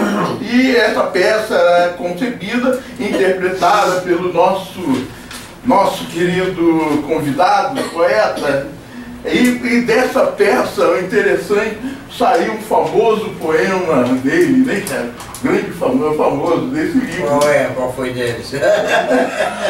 Eu não comi Madonna. Que a Ana Carolina ali fez uma apanhada ali, não pegou a letra toda, mas ele e a Ana Carolina e como também Sexo em Moscou, 2 ídolos grandes, né? Sexo em Moscou e Eu Não Comi Madonna, são grande representatividade do Mano Melo, o lado erótico dele, tudo isso. Também, eu me lembro, né, cara, a revista Quem, estou querendo até falar a revista Quem chegou a escolheu como o melhor escritor do ano de 2011, né? Saiu aí, a votação danada aqui. Nós jogamos como melhor escritor pela revista Quem, 2011. Trabalhou 2 anos na Casa Palmeira com, isso nos interessa, né? Doutora Nilce da Silveira, né? 2 anos, então pode falar sobre isso. Casa das Palmeiras, né? Nilce da Silveira que você considerava como a voz espiritual. Com certeza. Tu vai contar isso daqui a pouco também. E jamais esqueceu os seus dizeres, que ela falava para você. Uma delas que ela falava muito para você era esse, né? Mano, não é preciso, assim a Nilce Carvalho se dirigiu aí. Silveira. Da Silveira. Nilce Carvalho é música, ela não era, mas Nilce Carvalho é a música. Olha, Nilce da Silveira chegou para o nosso querido Mano com os dizeres: mano, não é preciso, não é descascar os símbolos. Os símbolos não são cebolas para serem descascados. Isso me marcou bastante isso. Eu peguei também aqui, eu adorei. Recentemente, ele foi, agora, uns dias, meses atrás, foi narrador do rock sinfônico, a história do rock, que ele errou com a Orquestra Sinfônica Brasileira no Teatro Riachuelo, aí no centro. 990 pessoas. Que lindo, bonito, né? Cara, muito lindo, né? E como ele falou antes, em novembro estará na Mostra Cultural de Cariri, sua terrinha natal, fazendo show em Juazeiro do Norte e Crato. É isso. Então, nesse resumo, eu adorei uma linha de definição que ele fez da poesia, né? Encerrando aqui também. A poesia é uma deusa cadela que nos exige tudo. Põe muitos obstáculos para nos fazer desistir. No entanto, se você for perseverante, acreditar e não desistir, então vai chegar um momento que ela vai te gratificar. Ela te leva aos pícaros nunca antes imaginados. Te dá momentos de muita plenitude e depois de um show em que você, né? E depois de um show que você foi bem, depois de escrever um poema, é que você percebe que é forte e que foi lindo, que vai tocar o coração das pessoas. Você está transmitindo a sua herança de conhecimento. Aí então a deusa cadela começa a te gratificar. Sim, a deusa cadela que começa a te gratificar, te proporcionar momentos de felicidade plena em toda a sua extensão. A poesia é arte para pequenas multidões. Enquanto o destino me conceder, estarei aí a escrever, a interpretar. Um dia jurei que me transformaria numa máquina de escrever. Continuo tentando. Embora a máquina de escrever agora já é computador, né?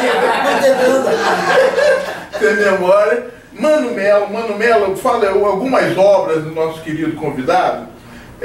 Na poesia nós temos Lavrador de Palavras, que daqui a pouco estará aqui mostrando. Poemas do Amor Eterno, sensacional. Eu tenho que trazer. Eu tenho aí. Viagens, Viagens de Caramujo que me cataram. Eu vou ver o verso em mãos, né? Onde você fez com era uma antologia do nosso grupo Ver o Verso, né? Ver o Verso é antologia, isso, foi lançado em 2000. E Ponte de Versos, onde outra antologia, República dos Poetas, antologia também, antologias de poetas da confraria. E com isso ele vai prolongar aqui a sua biografia, que é extensa. Eu fiz uma síntese de cara, sofri uma madrugada inteira para fazer, só para fazer essa tua apresentação. Eu quero uma cópia disso. Tá demais. Então, senhoras e senhores, com vocês, Mano Melo. Meu querido,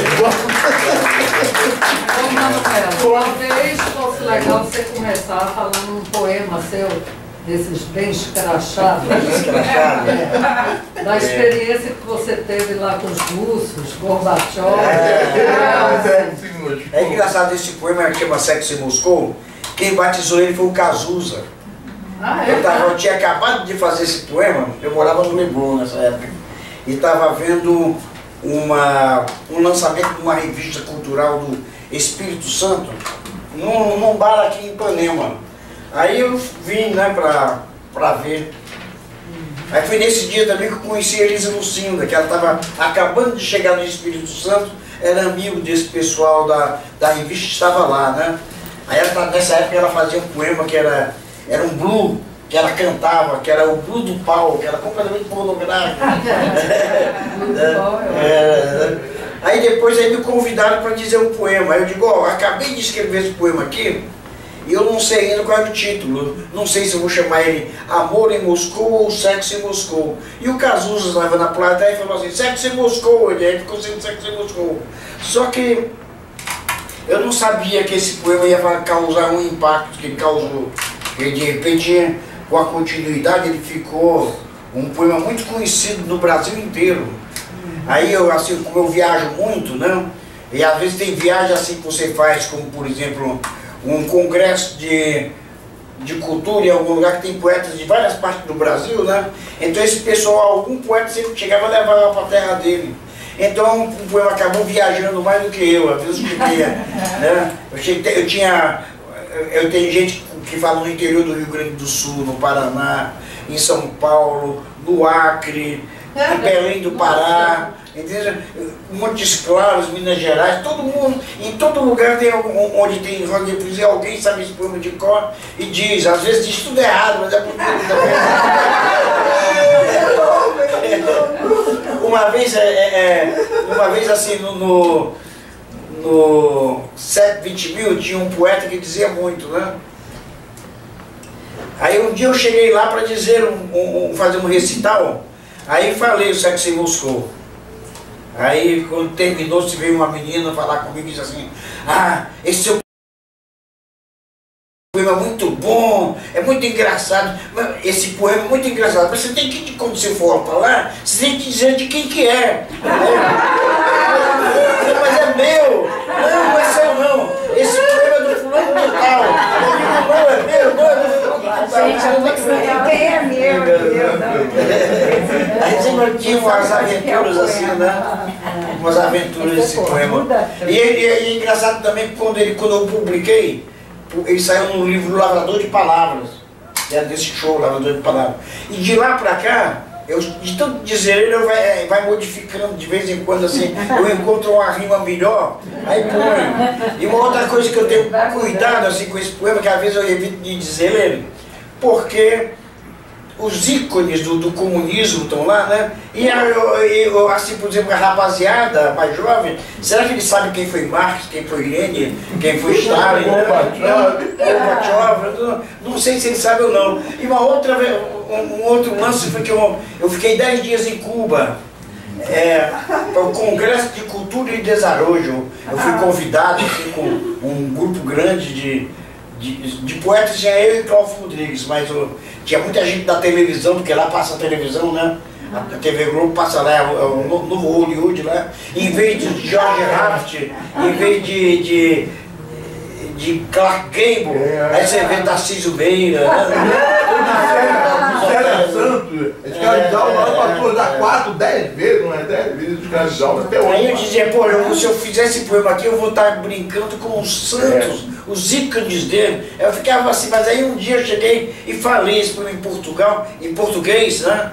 E sabe que foi o maior sucesso, eles adoraram. Aí virou o maior sucesso lá em Cuba também. Eu achava que eles iam me apedrejar. Que nada, eles adoram rir deles mesmo, né? Então o poema é assim, Sexo em Moscou. Quando comecei a passear meus dedos pela sua perestroika, já ficando molhada, ela teve medo e recuou na resistência. Stalin, Stalin!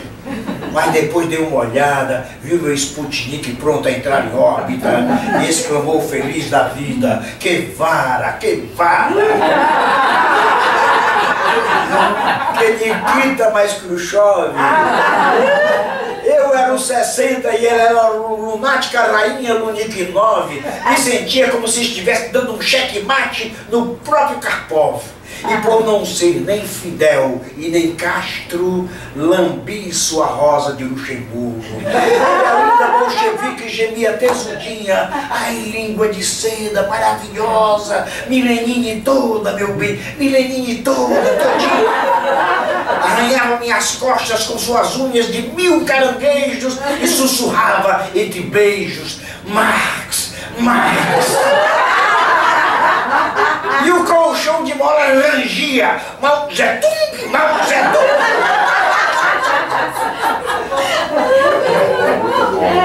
Aí eu mudei de cama. E a outra cama gemia assim. Yeltsin, Yeltsin. Era uma cama alcoólica. Fiquei Putin. Me chamou de seu tesão, Mayakovsky do sertão, Engel azul do meio-dia, poeta do Rial, sua fantasia. Olhou-me nos olhos e disse: tu és meu Brezhnev. Ficamos por um tempão deitados no colchão de neve e nos amávamos, esperando o intervalo entre uma e outra greve. Trotsky, ela tinha uma chechênia maravilhosa que deixava lamarcas. E quando o êxtase atingiu ao seu máximo, Gorky, quando estava prestes a acontecer um orgasmo dissidente, sussurrou rangendo os dentes: chove dentro de mim, chove, chove, Gorbachev.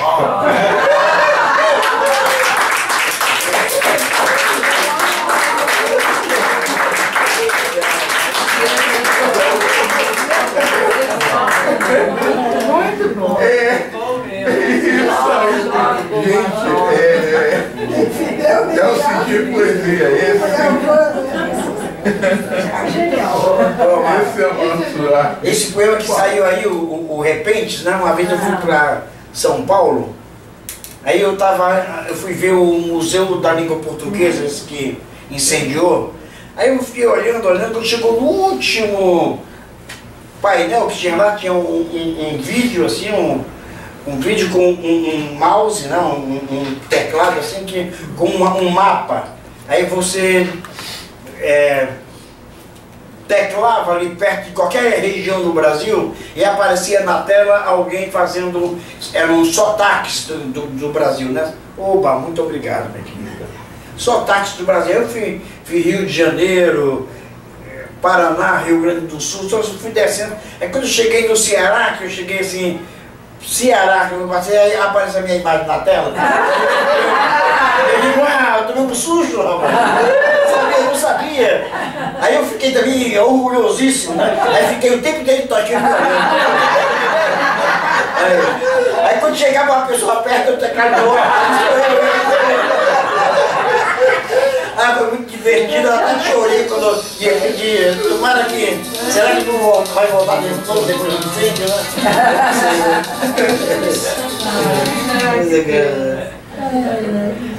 Isso, muito bom. A pergunta básica que tem que ter, né?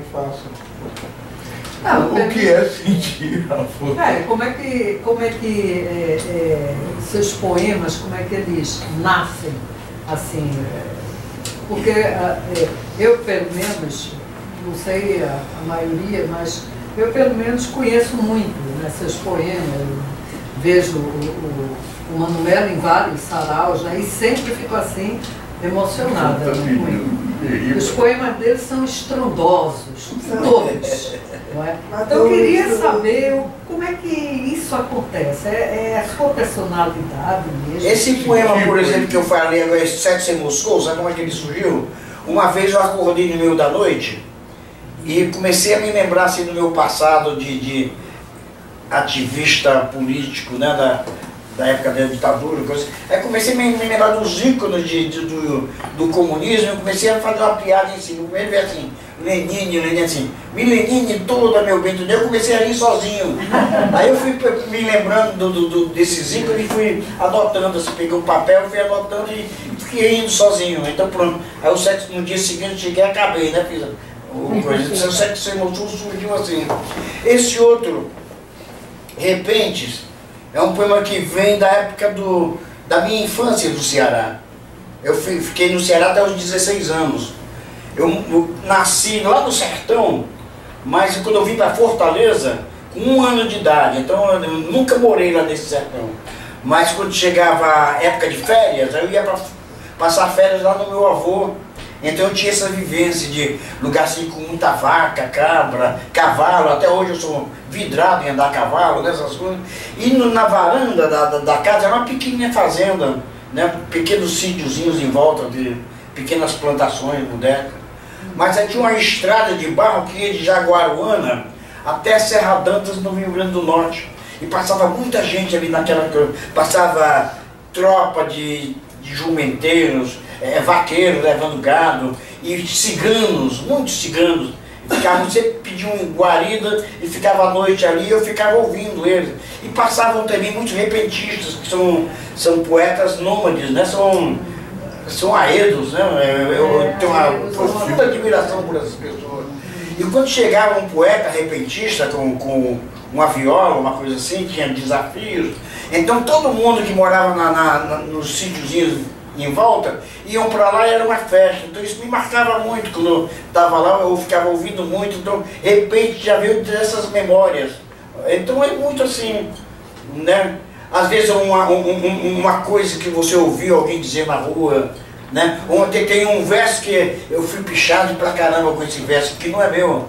Eu botei na internet, teve um bocado de gente assim de movimentos feministas, começou a me execrar, me chamar de machista, porque aquele poeta, aquele verso era uma execração às mulheres, de pô. E aí foi uma coisa que eu peguei, eu estava lá em São Paulo, num lugar chamado Martim Fierro, que era um bar frequentado por gente de cinema. Aí eu fui no banheiro. Aí quando eu estava lá fazendo xixi no banheiro, tinha um bocado de coisa escrita assim nas paredes que tem nesse boteco. Aí tinha um escrito que era assim: uma mulher sem bunda é como uma cidade sem igreja. Aí eu falei, pô, isso é genial, achei isso genial. Eu anotei. Eu estava fazendo um poema chamado Avenida Paulista, eu cheguei e botei lá no... Engraçado que fez um sucesso em São Paulo. Aí uma vez eu fui botar isso, puxa, eu fui execrado, fazendo assim, né? Tratados sociológicos, né? Eu não tinha a mínima intenção. Para mim foi uma piada mal bem contada. Foram as mãos moldadas que escreveram. Então esse poema é assim, a gente chama Avenida Paulista. Eu só digo ele mais em São Paulo, né? Porque eu tenho dois poemas paulistas, que é esse, Avenida Paulista, e o Marco Naíma e Maria de Andrade, né? Que é também da quarta de... Então a Avenida Paulista ficou assim: sentados numa mesa de calçada de um bar qualquer da Avenida Paulista, óculos na cara, vestido de branco, com ar de turista, vejo passar um apressado homenzinho verde com sua pasta debaixo do braço. Uma japonesinha me olha com olhos laços antes de desaparecer no fluxo da multidão. Para me consolar, fui tomar um chopp na Consolação. Desci a Brigadeiro, entre milhões de formigas devorando dinheiro, e fui dançar no Dancing Clube Urbano Sertão.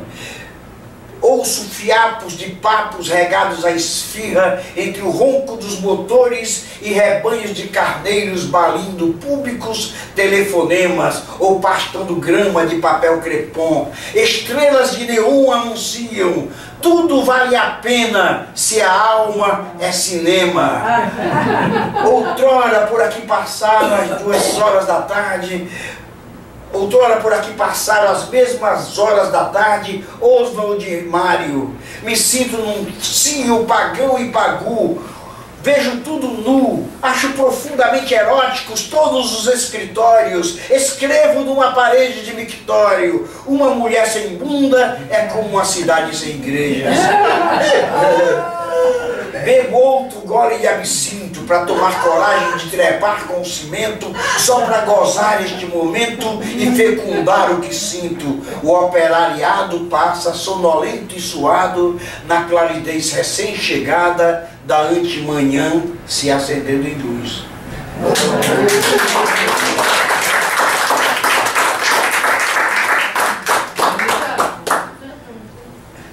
Posso fazer uma pergunta? Pode. Mano, olha só, eu sou um poetinha. Quando eu faço uma coisinha bonitinha, eu me sinto tão feliz. Então, eu vejo você com essa obra lindíssima e com uma memória extraordinária. A pergunta é a seguinte: você se sente normal? Primeiro a gente tem que discutir o que é a normalidade, né? Tem alguém que não sei quem, ou se for um filósofo, um psicanalista, não sei, que diz assim, de perto ninguém é normal. Foi quem? Caetano. Foi o Caetano. Mas Caetano tirou de alguma pessoa. Eu acho que sabe de quem é? De perto ninguém não. Acho que foi Nelson Rodrigues. Nelson Rodrigues, exatamente. É verdade. Normalidade é uma média. Você fala assim, De acordo com a psiquiatria, a normalidade é uma média de comportamento. Tá cheio de psiquiatra aí. Nessa época eu trabalhei com a doutora Nise. Eu trabalhei com a doutora Nise numa época na Casa das Palmeiras. Foi muito mágico a maneira que eu fui chegar lá. Que um dia eu estava no Parque Laje e encontrei por acaso um cara que nessa época ele estava assim na crista da onda. Ele morreu há pouco tempo atrás, ele chamava Fauzi Arapi. Fauzi Arapi, e aí a gente ficou muito amigo, assim, tivemos uma empatia, né? E ele me convidou para trabalhar com ele no trabalho que ele fazia na Casa das Palmeiras. Eu fui ser assistente dele na Casa das Palmeiras. Ele fazia um negócio assim, uma sessão de terapia. E eu ficava meio sem função ali, só assessorava ele. Mas um dia, ele foi passar 2 semanas na Bahia para estrear esse show, um show muito na voga nessa época, era o show mais bem frequentado, que era Rosa dos Ventos no Canecão, com a Maria Bethânia. Então ele foi lá para estrear Rosa dos Ventos, eu fiquei 2 semanas comigo, com um grupo, né? E quando ele chegou, estava completamente, porque ele era assim, uma pessoa mais disciplinadora, ele tinha mais assim, os clientes, né, os pacientes, o viu mais como um terapeuta, uma coisa assim. E a mim, eu acho que ele me viu, era muito hippie, né, com um cabelo aqui, umas roupas espalhafatosas. Então ele me viu mais como um irmão mais velho, ou como um irmão mais novo, ou então como um irmão que não deu a bandeira de dizer que estava louco para ser interno lá. Então, porque eu tinha essa coisa de ser poeta e ator, me dava euforia de não estar internado lá, né? Então ele sentiu muito essa irmandade comigo. Então, quando o Fauzi chegou, estava completamente modificado, né?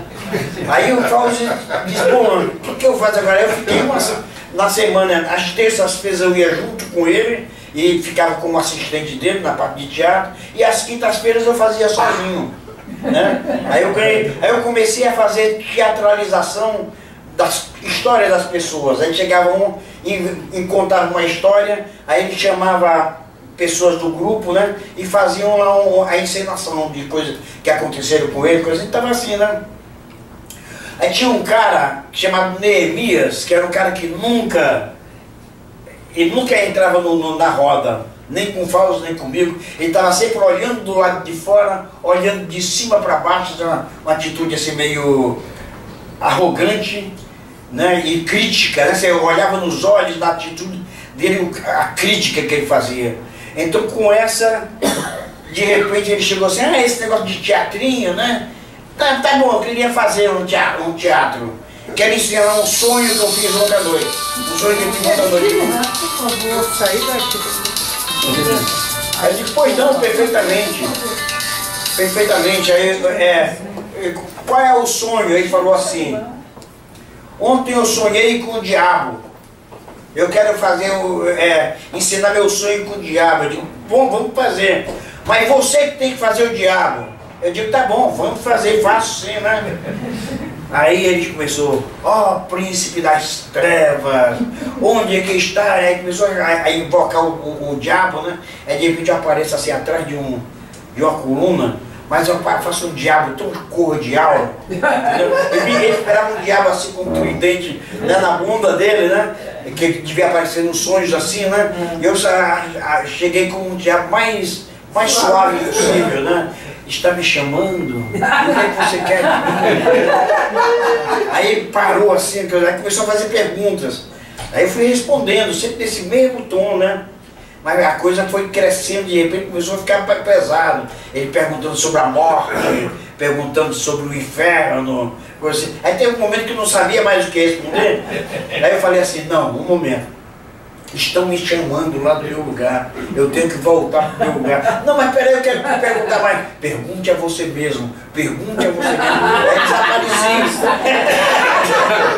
Nunca mais ele deixou de frequentar. Né? Então foi um período muito bonito. Aí teve esse negócio mesmo da doutora Nise, foi depois que essa viagem que eu fiz de 10 anos, eu saí desse trabalho da doutora Nise para fazer essa viagem aqui, né, desse livro. Aí quando eu cheguei, eu fui dirigir uma peça chamada Tarot Bequet, com um grupo jovem. Eu estava muito influenciado, logo quando eu cheguei, a primeira peça que eu vi, quando eu voltei ao Brasil, foi o Macunaíma do Antônio Espelho. Que eu achei assim, eu fiquei deslumbrado, né? Deslumbrado. Aí eu fiquei aqui assim, puxa, eu tenho que voltar a fazer teatro, tanto tempo que eu não faço teatro, tenho que voltar. Aí eu soube que o Antunes tinha passado um ano ensaiando aquela peça para depois encenar, né? Aí eu cheguei assim, depois eu tenho que encontrar um grupo que toca fazer um ano de ensaio e ensaiar um ano depois. E encontrei um grupo de jovens atores e atrizes, né? A gente fez arranjamos uma sala e durante um ano a gente ficou lá fazendo, né? E ficou bonito o espetáculo, ficou bonito. Então tem essa coisa assim, né, de fazer laboratórios com temas indígenas, né? Mas nem sei por que veio na minha cabeça esse negócio do Tarot Bequet agora. Não, mas faz parte. Agora só um esclarecimento, porque eu gostei tanto desse descascar, depois da Nilton me falou. Conte, qual foi uma motivação que ela te falou? Ah, pois agora você me pegou justamente, eu estava fazendo essa peça, aí um dia eu fui, negócio de arquétipos, né? Essas coisas, então eu peguei e telefonei para a doutora Nise e pedi marquei um papo com ela e fui lá para casa dela. A doutora Nise ficou muito minha amiga por um detalhe, né? Ela morava aqui na rua Marquês de Abrantes, e nesse prédio tinha dois apartamentos. Num apartamento ela morava e tinha um outro apartamento que onde estavam os livros dela, o lugar de trabalho dela e os gatos. Ela tinha muitos gatos. E poxa, aí quando eu cheguei lá, assim que tinha uma gata chamada Grande Mãe, que era a mãe de todos os outros gatos, né? E a doutora Nise, ela acreditava muito na Grande Mãe. Aí quando eu sentei, né, conversando com ela, a Grande Mãe veio e pulou em cima do meu colo. Aí a doutora Nise, mas a Grande Mãe nunca fez isso com ninguém, né? Aí ela ficou minha amiga para sempre. Porque ela acreditava nisso. Se chegasse os gatos te rejeitassem, assim, ela também ficava meio, né? Diz que o parâmetro era esses gatos mesmo. Ela botava o gato de frente para saber se aceitava, se recebia ou não. Eu já ouvi essa história. A Grande Mãe, quando viu o gatão, né? É que nem a história da Cecília Meirelles, que ela foi em Portugal, que ela era casada com um artista plástico português, que depois suicidou-se. E esse cara, ele era amigo do Fernando Pessoa. E aí a Cecília tinha lido Fernando Pessoa naquela revista Orfeu, né? Que ele fazia, chegou alguns números do Orfeu aqui no Brasil. E aí o marido dela, português, conhecia o Fernando Pessoa, era amigo do Fernando Pessoa. Então ela queria muito conhecer o Fernando Pessoa. Aí quando ela chegou lá no Portugal, aí marcou um encontro com ele. Aí marcou tipo assim, 5 horas da tarde no Café A Brasileira, que ele frequentava muito, né? Eu ia todo quando morei em Portugal. Tinha aquela estátua, tem a estátua. Nessa época não tinha ainda. Aí ela ficou esperando de 5 até 8 da noite, o Fernando Pessoa não apareceu. Aí ela ficou muito decepcionada, voltou pro hotel. Aí no hotel, na recepção, tinha um envelope com um bilhete dele, né?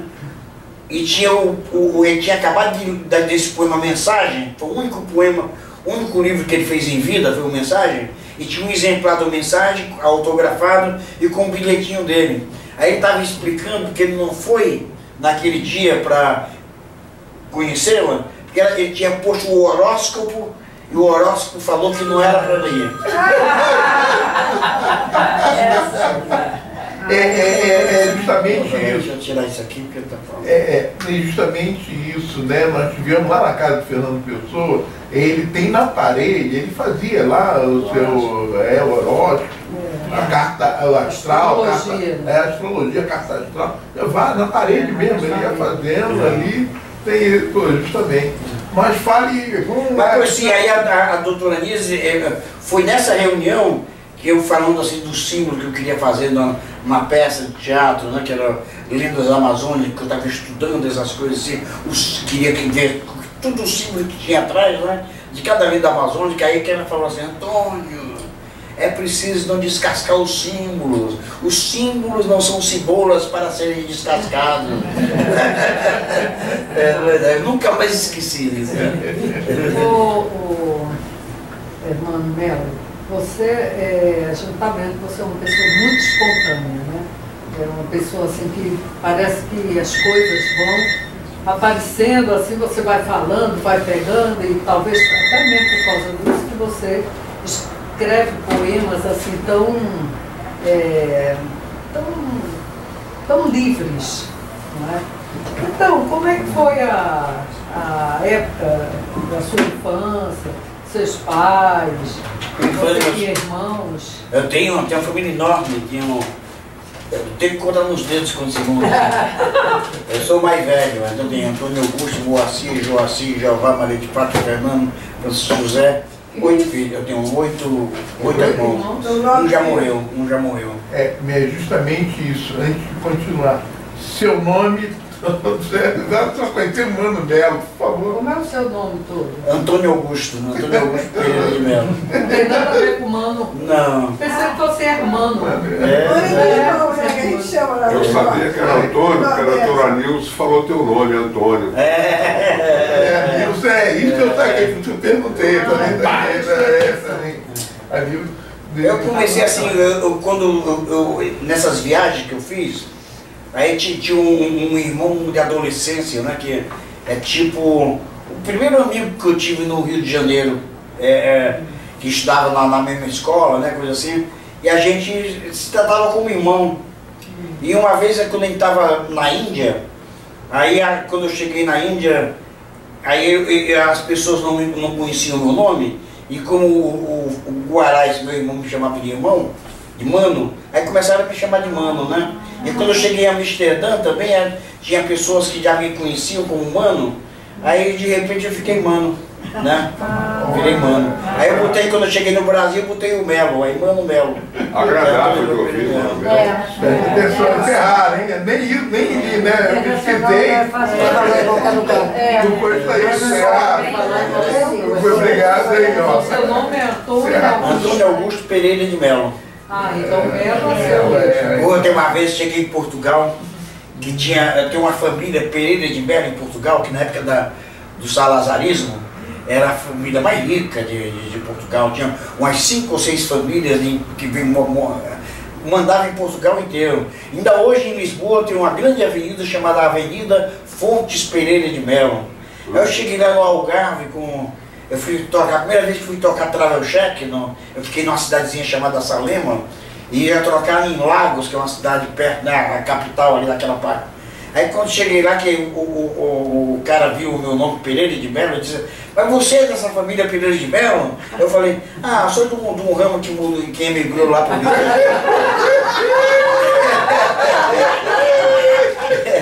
Caramba, eu era muito bem tratado, chegava lá, dando cafezinho, o gerente vinha falar comigo, e eu todo hippie, todo ripoma.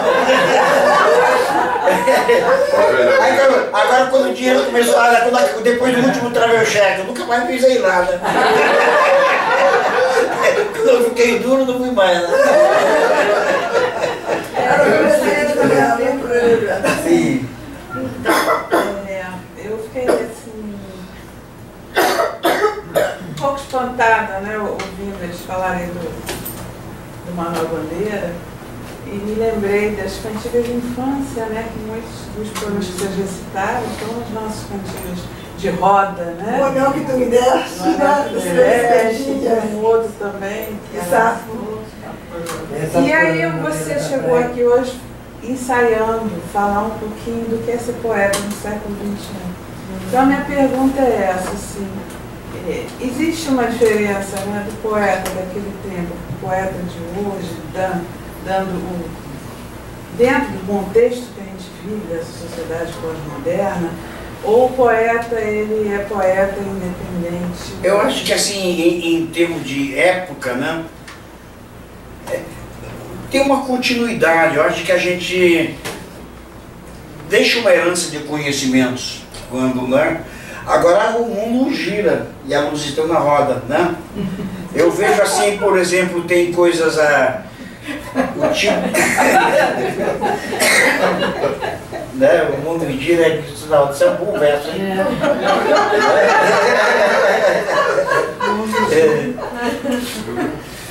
Mas assim, agora tem todo um lance de tecnologia tudo que está aí da época influencia o poema da época, né? Então você pega, por exemplo, o Fernando Pessoa, a parte do Fernando Pessoa, que é Álvaro de Campos, é muito sugado do Alto Whitman, né? Que ele, foi a grande influência dele. Então aqueles Ode Triunfal, aquele Canto a Mim Mesmo do Alto Whitman, tem muita similaridade, que é o Marinette, né? Aquele modernismo lá. Então, e o Whitman já fazia isso nos anos 1800. O Whitman é contemporâneo da Guerra Civil Americana. Aí assim, então tem umas bandeiras, umas coisas que vão passando de geração a geração. Então agora assim, com esse lance da velocidade que a gente tem agora, aí pode estar voltando um tempo de poemas mais curtos, porque a pessoa não tem mais muito tempo de ver, né? Não é uma ode, os Lusíadas, né? Então, é aqueles poemas curtos que você bota na internet que todo mundo vê. Mas é sempre um reflexo daquela... Eu acho que tem um reflexo também histórico das coisas que aconteceram, o reflexo do momento político. Se você pega, por exemplo, o pessoal da época da ditadura, eles tinham que driblar a censura e driblar a repressão também. Então, por mais que eles quisessem calar a arte, não conseguiram. Por quê? Porque eu acho que a gente encontra meios de driblar. Aí se você pegar a música daquela época também, por exemplo, tem muito aquilo assim, o dia que virá, né? O dia que virá, que é o dia da libertação. Então ficou aquele mito daquele dia que virá, que tudo vai ficar azul outra vez, e o povo vai cantar, a favela vai descer, né? Então tem toda uma mitologia aí, né? E também tem, você não podia xingar diretamente, mas você arranjava meios de driblar aquela censura. Eu acredito que agora está voltando um lance de censura muito forte. Hoje mesmo eu soube que o Teatro do Alci Rocha, por exemplo, vai virar um teatro evangélico. Né? É verdade, hoje deve... Uma igreja evangélica ou um teatro evangélico? Um teatro evangélico. Com peças de tema evangélico. Esse teatro aqui da NET foi evangélico durante muitos anos, né? De Deus aí. Não, ele foi uma igreja universal, né? É universal, cinema também. Aí depois, aí de uns 4, 5 anos pra cá, ele voltou a ser teatro. Ele passou anos. Mas agora não vai deixar de ser teatro, mas vai ser peças evangélicas, só, né? E tem coisa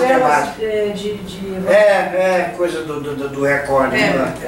Então, eu acho que tem muitas coisas. Você acha que o politicamente correto é driblável? Porque acho que a ditadura dava para driblar. E o politicamente correto, você acha que dá para driblar? Dá, mas politicamente correto é uma coisa assim muito... Porque é amplo, né? E muito rígido também, né? Que a pessoa tem uma certa ideia e se você não combina com essa ideia, então você não é politicamente correto. Eu acho que é uma espécie de censura também. É a pior delas, eu acho. Até porque cai na internet e te matam depois. Foi ótima. Mas, mano, também tem essa poesia que ela está falando. O Islã, né? Que é uma poesia totalmente... totalmente livre, né? Uma coisa nova, né? Pois é, uma coisa nova, completamente, né? Aí você vê que a gente somos de uma geração que a grande revolução foi no rock and roll, né? E agora quando eu vejo assim, o pessoal mais jovem, o rock and roll é uma coisa velha já, né? Então o pessoal da favela, por exemplo, da periferia, é samba, para eles é uma coisa assim dos mais antigos. A juventude precisava de uma força nova de expressão. Aí veio o rap, né? Você vê que ele faz aquela dança do Brasil, tudo que poderiam ser maravilhosos dançarinos de samba, né? Então eles encontram outra forma de expressão. Está correto. Então eu acho que esse negócio seu de são longos poemas, né? São longos de das épocas, né? O Islã é longo, né? Não é Sim, são longos, mas são assim, pontuais. Que o poeta é atemporal, mas a poesia tem isso, tem o politicamente correto também, está influenciando muito na liberdade do artista em criar. Existe... Não, depois eu falo. O politicamente correto está influenciando muito, mano. Nós não podemos... Nós tivemos na educação, por exemplo, eu tenho um poema que eu fui declamar aí para uns alunos de colégio, depois da jogada de lado, vieram falar que aquilo a baixa violência e viva saliência. Violência no colégio? Aluno da faculdade. Aluno da FRJ. Um grupo de mulheres lá vieram falar comigo. Abaixa a violência e viva a saliência. É que tem um tapinha que não dói. Que tem um tapinha que não dói. Coisa dentro do funk. Um tapinha. Eu boto um funk um tapinha que não dói dentro do poema aqui. Abaixa a violência, um chupão no pescoço. Eu acho que não tapinha que dói. Me detonar. Mano Belo. Nós aqui não temos a poesia cult, nós também temos o cinema cult, coordenado pela Maria Luísa, que está tomando Coca-Cola. Então, no momento, ela está falando sobre a história do cinema. E na última reunião que nós tivemos, falou-se aqui na indústria americana de filmes evangélicos, que está muito forte. É isso. É o Christian Movie. Tem isso também, né? Tem o Christian tudo. A nossa religião está acabando. A nossa sorte é a religião está acabando. Eu não sei qual é a posição de você, mas para mim, eu acho assustador esse movimento. Eu vi uma coisa que me deixou gelado, uma coisa que surgiu no Ceará, que é um grupo chamado Gladiadores do Altar. Você viram algum vídeo sobre isso? É assustador, assim, aparecem vários rapazes jovens, muito fortes, ele vem em uniforme militar e entra na igreja marchando assim, fazendo muito barulho, aquele barulho assim, né? Aí vem assim, aí ficam assim perfilados em posição militar em frente ao altar. E aí tem um palco, assim, uma fila que vai até o final, uma fila, duas filas, três filas e outra assim, né? E as pessoas tudo perfiladas como militar. Aí o pastor pergunta: gladiadores, o que é que vocês querem? O que é que vocês querem? Faz assim: o altar. O altar. É uma crítica. Tem esse grupo. Na internet você vê. Isso me deixa. Eu medo. Dá medo. Mas, Mano Melo, mas vamos caminhar agora para um poema. Você citou mais um paulista, um outro clássico seu, que é Macunaíma e Maria de Andrade. Maria de Andrade. Não gostaria nenhum de ouvir, né? Esse está no meu livro O Lavrador de Palavras. É um vídeo, esse poema eu fiz uma vez que eu estava em São Paulo, e eu gosto muito de. Eu gosto muito de Macunaíma e Maria de Andrade, né? Fui sempre muito ligado. Aí eu fui visitar a casa do Mário de Andrade e vi a escrivaninha que ele trabalhava e comecei a imaginar se de repente aparecesse um espírito do Mário de Andrade. Não, aparecesse o Macunaíma, chegasse na mesa, começasse a ler os manuscritos, fosse se reconhecendo naquilo que lia, e de repente aparecia uma figura na sala que era o espírito do Mário de Andrade. E havia um diálogo entre o criador e a criatura, Macunaíma e Mário de Andrade. Aí eu peguei, comecei, imaginei isso, aí foi aquele negócio que você perguntar como é que surge os poemas, né? Eu imaginando isso na casa de Mário de Andrade, quando eu cheguei no hotel, aí eu peguei e escrevi, né? Que é o diálogo entre Macunaíma e seu criador, Mário de Andrade. Em que sempre eu, como são dois personagens e eu sou apenas um poeta, então vamos fazer o seguinte: com o chapéu eu sou o Mário de Andrade e sem o chapéu eu sou o Macunaíma, tá bom? Aí eu faço os dois personagens. Olá, Macunaíma, eu estava lhe esperando. Sabia que um dia você apareceria por aqui. Oxente, aparição, não me dá susto não. Tu parece um lobisomem, como é que tu sabe meu nome? Sei tudo sobre você, meu neto, nada teu me é secreto.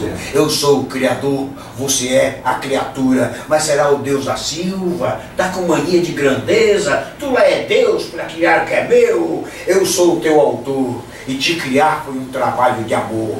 Não conheço pai nem mãe, nem nestas terras parentes. Sou filho das pobres ervas, neto das águas correntes. Para que os brasileiros não esquecessem o seu herói, fui te buscar na fala do povo, no colorido das praças, nas festas de rua, com muita meiguice de sentimento, paciência no entusiasmo, força na peitaria e capricho na expressão da poesia. Pois não estou satisfeito com o meu destino. Formiga não tem caroço, cearense não tem pescoço, bananeira não tem nó. Ter autor é muito bom, mas barriga cheia é pior. Mas qual é o problema, o herói de nossa gente? É que você podia me fazer diferente. Nem tão doce, nem amargo, nem tão frio, nem tão quente. Não quero que se minha... É verdade que você comeu Madonna? Aí eu respondo.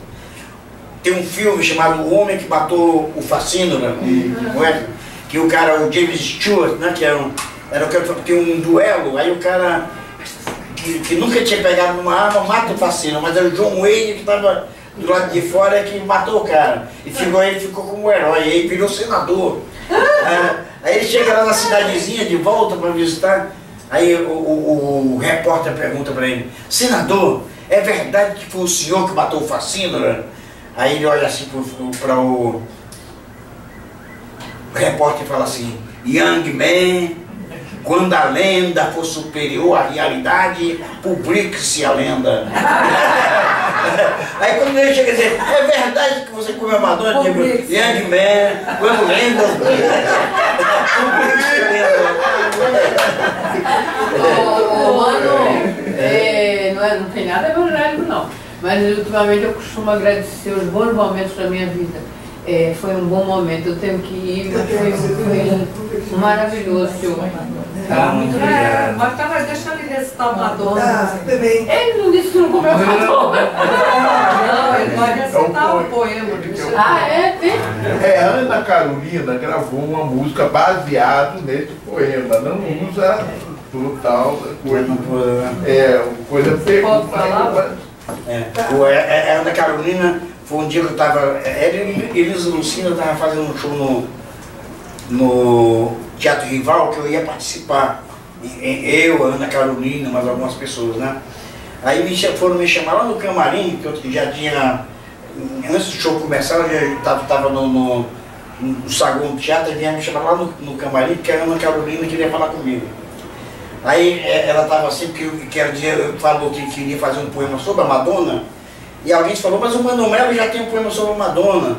Aí ela mandaram me chamar, eu cheguei e falei esse poema para ela, ela ficou assim, e Algum tempo depois, aí o pessoal do staff dela me telefona que ela tinha feito a música em cima né, uma adaptação do poema. Adaptação, botou o nome do cara. Botou ele, do Totó e Villeroy, né?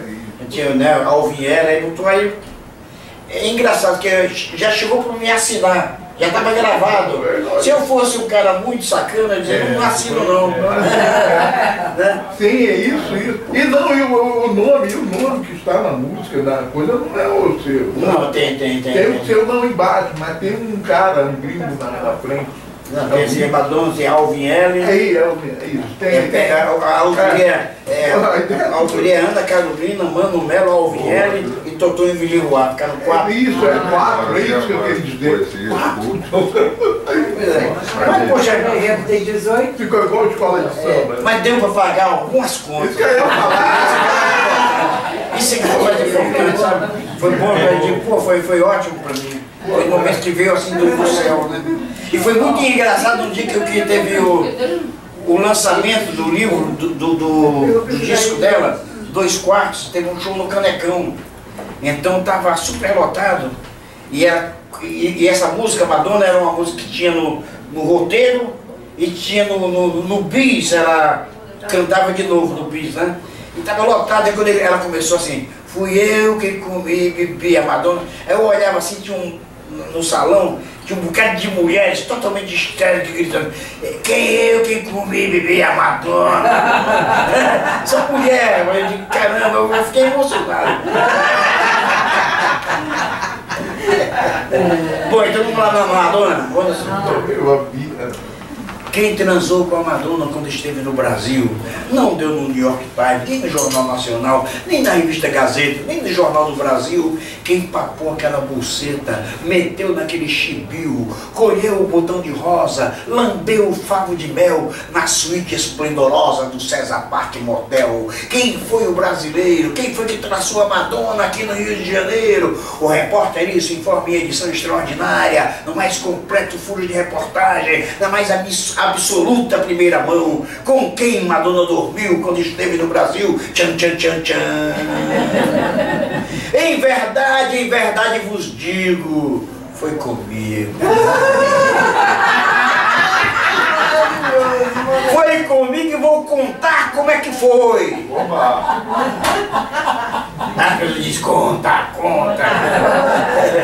Encontrei a Madonna na Praça da Paz, numa limusine Mitsubishi Lilás, calcinhas pretas, peitinhos soltos, botas de salto, algema na cinta, corrente nos pulsos, coleira no pescoço, incrustado no boné de maruja que lhe cobria a cabeça, um crucifixo de ouro com um homem nu. Abriu a porta do carro, olhou pra mim e disse assim, entra aí seu bunda suja, vamos tirar um sarro. A Madonna tava demais, peruca sintética de cabelos vermelhos e um caralho de plástico ornamentando os pentelhos.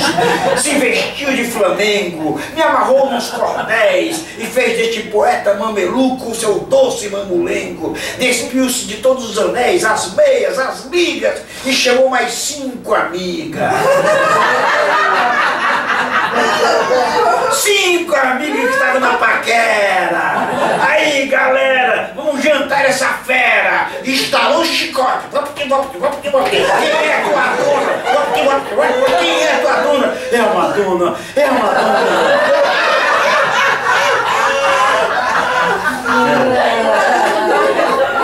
A Madonna estava muito louca. Ardia de febre uterina e furor no anel anal. Um gesto abrupto, girou o pelvis, me chamou de deputado, sentou em cima do bruto e disse que adorava uma trolha de político corrupto. Exigiu que me batesse, me arranhasse, me arrumasse, me estuprasse e xingasse de marafona, cafona, musa de museu, lacraia da globalização, mocreia do colonialismo cultural, fedida, vendida, decadente, bandida. Absoluta, maravilhosa estrela, deidade Trindade divina, tríbade olímpica dos jardins de Zeus, Vênus castigadora, Afrodite dançada por Isadora, Diana dos caçadores, orgasmo síntese de todos os amores, Clitemnestra do clitóris de 600 milhões de dólares. Deitou-me ao colo, guardou-me na boca e chamou minha piroca de sua lidoca, seu baby Consuelo, baby do Brasil, e gritou ha, ha, depois se mandou abraçada com Dalberto.